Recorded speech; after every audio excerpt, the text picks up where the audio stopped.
મોડાસા વિસાનીમાં યુવક મંડળ તરફથી ક્રિકેટ મેચનું ચા નાસ્તા સાથે સુંદર આયોજન કરવામાં આવ્યું। તારીખ 31/5/2025 શનિવારના દિવસે મોડાસા વિસાનીમાં યુવક મંડળ તરફથી ક્રિકેટ મેચનું ચા નાસ્તા સાથે સુંદર આયોજન કરવામાં આવ્યું। કુલ 4 ટીમ વચ્ચે ક્રિકેટ મેચનું આયોજન કરવામાં આવ્યું, જેમાં ફાઇનલ મેચમાં નીરોભાઈ સેઠની ટીમ જીતી ચેમ્પિયન બનવામાં સફળ રહી। આ કાર્યક્રમમાં જેડી શ્રોફના માલિક શ્રી હસમુખ કાકા, નાગરિક બેંકના ચેરમેન શ્રી પ્રજ્ઞેશભાઈ ગાંધી, નગરપાલિકાના યુવા પ્રમુખ શ્રી નીરજભાઈ શેઠ, મોડાસા પંચ પ્રમુખ શ્રી મિનેશભાઈ ગાંધી અને મોડાસાના પ્રખ્યાત સાઈ મંદિરના પ્રમુખ શ્રી વિરેન્દ્રભાઈ ગાંધી આ પ્રસંગે ખાસ ઉપસ્થિત રહ્યા।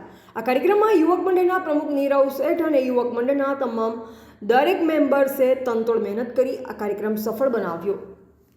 રિપોર્ટર હાર્દિકભાઈ કાવઠિયા, મોડાસા।